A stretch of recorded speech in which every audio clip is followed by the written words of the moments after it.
might seem like a faraway place in a faraway land. My house is right there in the middle. Those were 1992 LA riots. And I remember being 8 years old and looking out there and thinking to myself, this is it. This is game over. I'm done. The military came in, the cops came in, and I thought they were going to save us. And for some reason, they kept on pointing the guns at my people. So I grew up angry. I grew up mad. I struggled watching my parents pay rent at the end of the month. Sometimes they had to take food out of their mouth so that my two younger sisters and I could eat. And the people that I saw taking care of their family and taking care of business were the gang members. So I consider that as a career path, not because they were the ones that, had the girls or had the cars, but because they were the ones that took care of their families. And I love my family enough to even consider that as a possibility. But it wasn't always bad. If you haven't put two and two together, I'm a Dodger fan. I like the Dodgers even more so because Dodger Stadium sits in the middle of Elysian Park, one of the biggest parks in LA.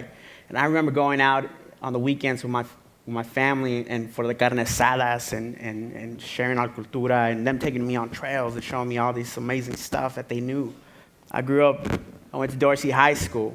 You might not know Dorsey that much, but you might know Crenshaw High School. And Crenshaw and Dorsey are rival high schools, but they're more than just rivals in the traditional sense of rival high schools. They're the birthplace of the Bloods and the Cribs. And so I was in ninth grade detention, and they gave me an ultimatum. They said, either you stay in detention, or you go to this thing called Eco Club. And I said, what, Eco Club? Forget you. But I took a chance, and I went over to Eco Club. And the first thing that they said was, grab a bag of seeds and let's go out. And I picked jalapenos. Because I wanted a girl salsa for my mom at the end of that. And they tricked me. Then all of a sudden, I started worrying about photosynthesis and the pH balance and the UV radiation and all this different stuff that would make my jalapenos grow. And at the end of that semester, they gave me an opportunity to go to the Teton Science Schools in Wyoming for a kid who's never been out of South Central, to see mountains for the first time, to look up at the night sky and count. I couldn't even count the stars. For the first time in my life, at the age of 15, I saw more stars than I could count. I had to pinch myself and look at that shooting star and say, no, that's not the ghetto bird coming up at me. And the ghetto bird, you won't find it in the Audubon book. It's a police helicopter, in case you don't know. And I went back home, and I found mentors and friends and family and people who supported me in this. And in 2005, this guy named Richard Louv wrote a book called Last Child in the Woods.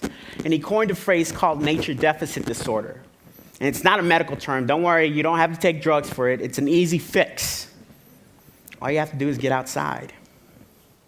Because we have 7 billion people in the world today.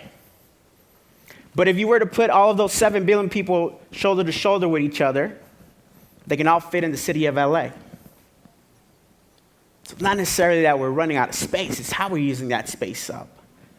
Average US teenager now spends somewhere between 40 and 65 hours a week connected to some kind of media device, some kind of technology. That's a full-time job. We're not saying that it's bad. We're just saying get out, have fun. And I got together with some friends, and we created this thing called the Natural Leaders Network. And we wanted to find out how other people are getting outside all over the world. We thought it was just us here in the US, but no, it's all over the world. And we started getting amazing things back. The beaches, the mountains, in the middle of the city, how people got out, And just the pure joy of celebrating our connection with nature. And it all started with that one group. And I want to give you this new motivation about a new nature movement and 7 reasons for a new nature movement. You can create your own reasons, but these are 7 reasons that we're talking about. And I'm going to speed up a little bit because of time, but take it from these kids. Let's go get outside. In last year, I got to climb the Grand Teton. I went from being that kid from South Central, realizing that somehow I was connected to those mountains, that my community in South Central LA was connected to the mountains up there. And it all made sense. The world made sense to me. Science and math and history and English and all of the different things that were happening in this world made sense to me because of that. I went on to be the first one to graduate from my family in high school. First one, I'm a National Geographic explorer today. I do these amazing talks, and I'm not telling you these things so I can brag about it or I can show off. I'm telling you these things because if a kid from South Central who was about to be a gang member can grow up to be a National Geographic explorer and sit here in front of you and address you like I am today, then don't ever, ever in your life doubt what you can do. At the end of the day, I do what I do because of my family. My family means the world to me. And from this day forward, each one of you in this room is part of that family. I want you to go away with that, and I'll leave it with this one quote, which has driven me to this point. Once social change begins, it cannot be reversed. You cannot uneducate the person who has learned to read. You cannot humiliate the person who feels pride. You cannot oppress the people who are not afraid anymore. We have seen the future, and the future is ours. It's your future. It's our future. So go get them.